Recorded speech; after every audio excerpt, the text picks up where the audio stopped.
Hi everyone, welcome to this episode of Tuesday Talks with Darlene. Before we get started, I would love for you to share, comment, like, subscribe to my beautiful channel, whether it's YouTube, Apple, Spotify, or all of them. I would really appreciate that because it gets the message out there and we want messages that are authentic. Today I'm talking about changing how you look at your bank balance. Yes, that beautiful bank balance, those finances that we don't want to look at.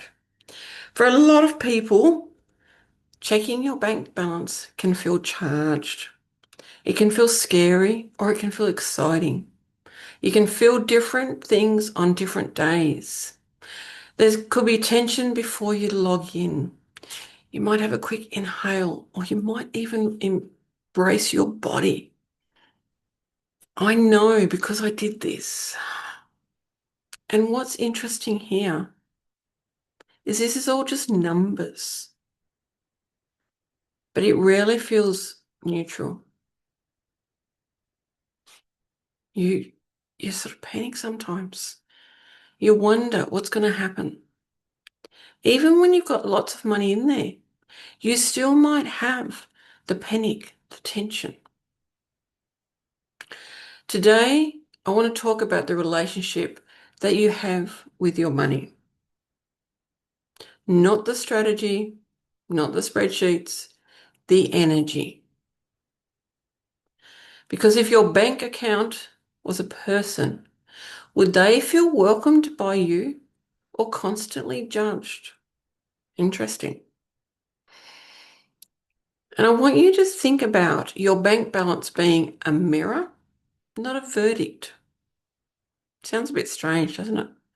But your bank balance is a mirror, a number that reflects a moment in time.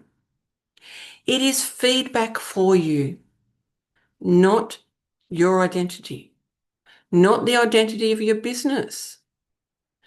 When you treat it like proof of your worth, you distort what it's actually showing you.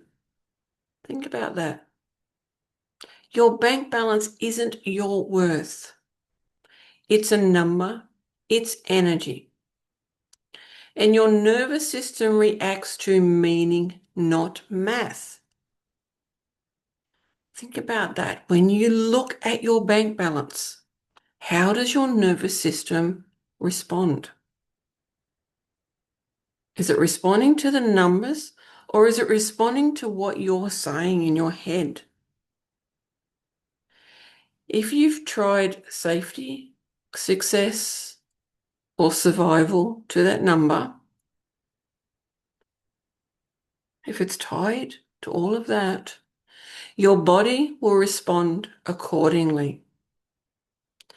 Spiritually, money is movement. It flows in seasons. When you freeze a single snapshot and assign it a story, you interrupt that flow. Think about that. When you look at your bank balance every single day, it's just a moment. It's not the overall picture. It is not what is happening in your business. Most people don't relate to money as something that moves. They relate it to something that judges. And you are judging it. You're judging that money. You might be judging it as your worth. Oh, look, I only got $100 in there today. Guess what? You've got $100 in there. How exciting is that? And when you look back, you go, oh my goodness, look at the money that's constantly coming in. There might be days that nothing comes in. And those are days to really listen to your body because it will tell you something even more profound, even deeper on those days. And when we've got the scary judge dynamic, because if you only look at your bank account when you're bracing for disappointment, you condition your body to associate money with shame.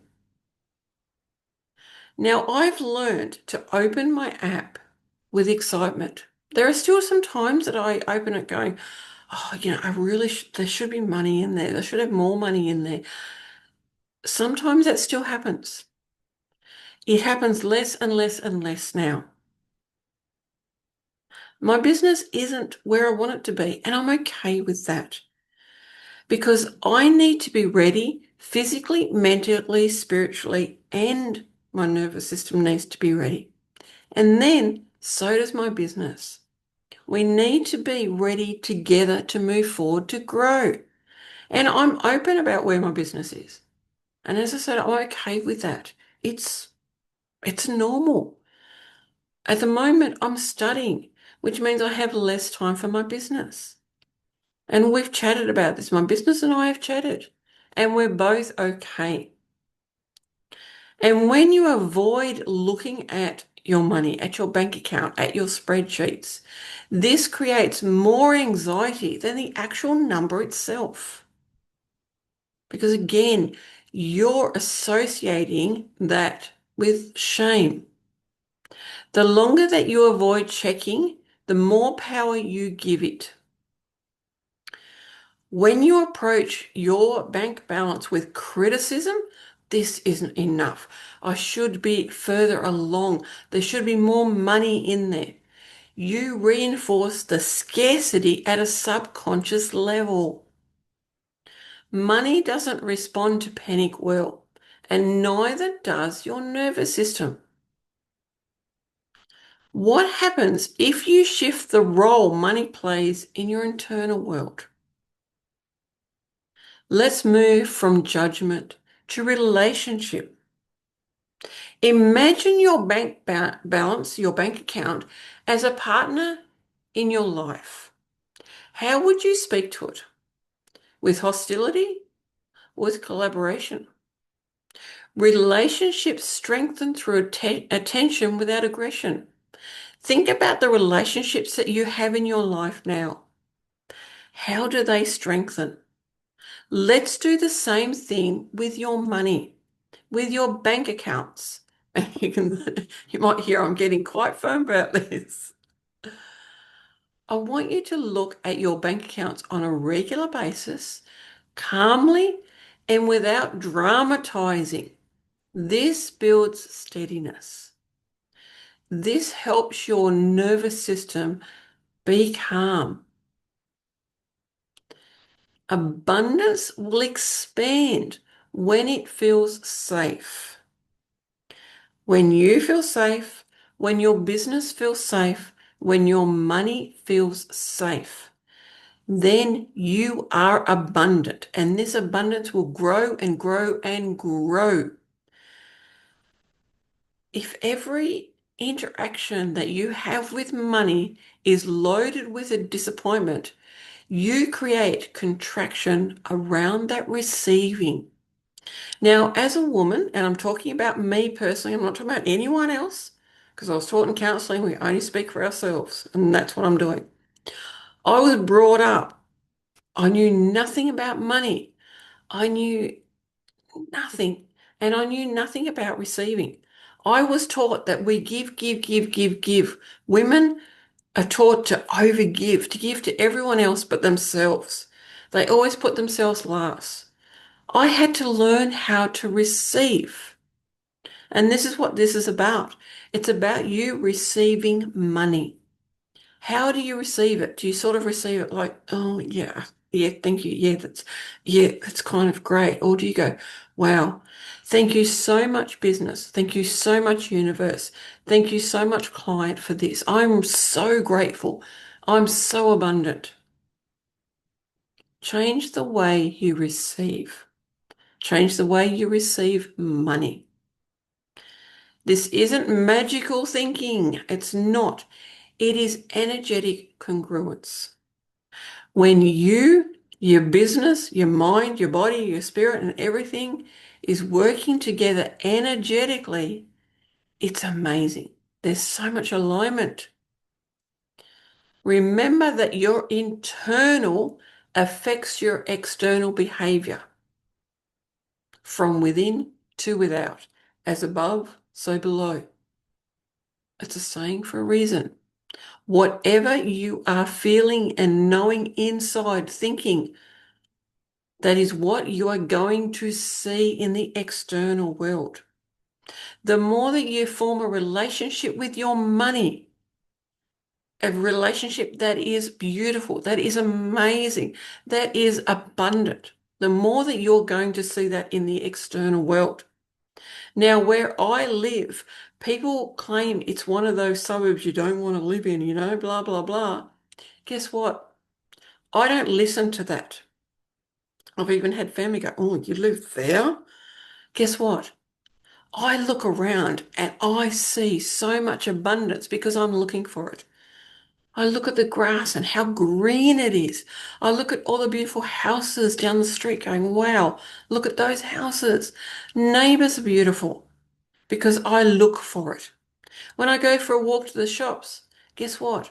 I normally have a fantastic time, depending on my mood, of course. But normally I go in there and have no trouble. I don't see abuse. I don't see any violence or anything because what is happening in here is affecting my external world. And once you soften the judgment around money, you can start looking deeper at where some of these reactions began. Is it money stories that your parents told you? Is it things that you've heard from coaches? Is it things that you've seen online? This hustle culture is such a detriment to, especially me. It was a detriment to me because not only did I have the money stories growing up, I then had the stories about women not receiving. We don't receive, we always give. I had all of those.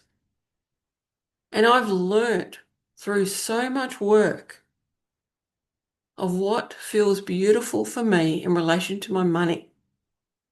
And we've also got the ancestral and energetic imprinting. I've touched on that.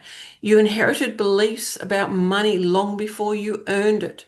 Scarcity, hustle, guilt, secrecy. These patterns often travel genetically and generationally. Our DNA carries generations of information.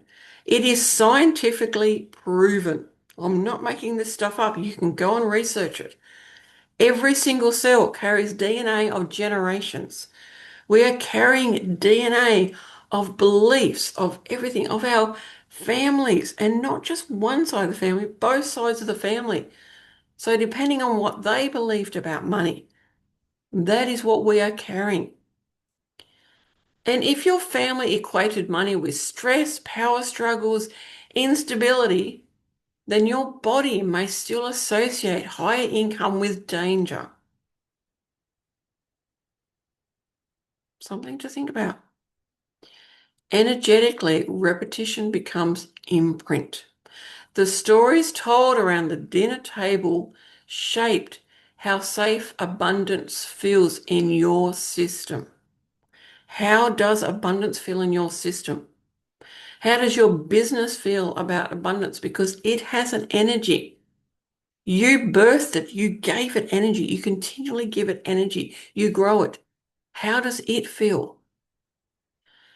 And I want you to realize this doesn't mean that you're doomed to repeat whatever you've heard or what your parents believed, etc. It means awareness is required to shift it. And this episode is the awareness. It is one part of the awareness. When you recognize that money carries history, you stop personalizing every reaction and you start working with it consciously. You move from the subconscious to the conscious because of that awareness. And remember, money is energy, not just currency. Remember, money is not an old thing. Yes, money was around sort of with the Egyptians. Think before that though. Money's relatively new. We didn't have money before a certain time. Think about that. Money is stored decision-making power. It's neutral until you project meaning onto it. Every decision you've made has brought you to that bank balance. What decisions are you going to make now from this awareness? When you treat money as scarce, it feels tense. When you treat it as collaborative, it feels responsive. Your energy influences how you make, keep, and circulate that money. And yes, we do need to circulate it. We give money a purpose. Even if that purpose is, okay, this money is going away to buy a car or a house or for a holiday. You are giving that money purpose, even if you're putting it away for something else. It needs a purpose. And gratitude shifts perception. Not this forced gratitude that you can see out there, but acknowledgement.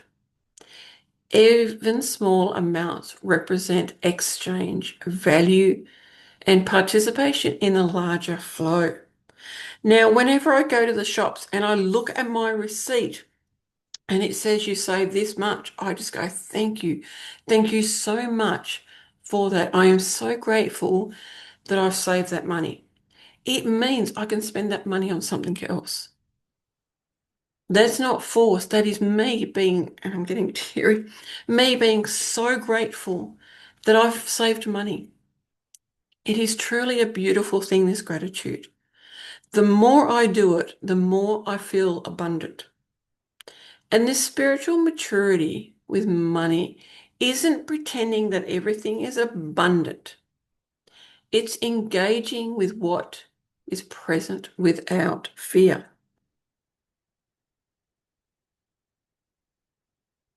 And when your internal posture shifts, your behavior follows. Isn't that awesome?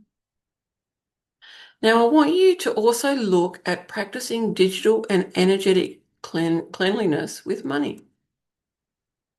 I want you to check your bank balance intentionally, not impulsively. Choose calm moments, not emotionally charged ones. When you go to check your bank balance, be intentional about it and set yourself up first before you check it. Ground yourself, so make sure you're 100% within your body. Make sure you're feeling calm and collected. And have a look at your thoughts. What is going on with your thoughts? Talk to them before you open that bank balance. And I want you to speak neutrally or constructively about your finances, because the language that you use reinforces the identity you're building. What identity do you want to build around money, around your business? And make small aligned financial decisions consistently. What decisions are you going to make every single day? Because this relationship is built through regular contact, not grand gestures. When your money feels like a partner instead of a threat, you make clearer decisions. You stop reacting and you start directing. Because guess what? Your life is a movie. You are the director. How do you want this movie to go? Now, if your bank balance has felt like something you avoid, judge, or fear, that is not a character flaw. It's a relationship dynamic. And this relationship can change because you now have the awareness. Remember, the relationship can change. Money doesn't need to be worshipped. And in fact, that can be actually detrimental. It doesn't need to be demonized as well. It needs to be engaged with. Talk to it. Write down things about it. Work through those beliefs, stories, and patterns that not only have you taught yourself, but that you collected from your ancestors, from people around you, from coaches. I mean, some of the things that I've heard coaches say to people, well, if you really want this program, you'll take out a credit card or a loan. Like when I hear things like that, I get so angry because that person doesn't care about their client. All they care about is money. When you really care about your clients, you will say, this is the program I've got. This is how much it is. I'm going to leave you with it.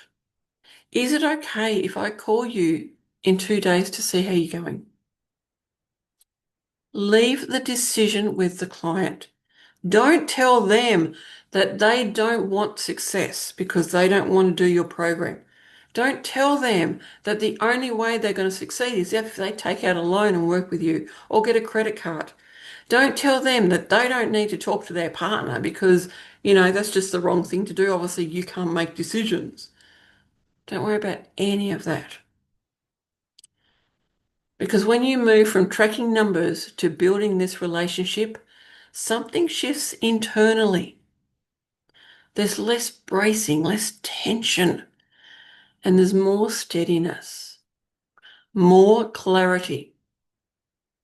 And from that place, abundance doesn't feel like something you're chasing. It feels like something that you're learning to work with. And how beautiful is that? Thank you so much for watching and listening, and I'll see you on the next episode.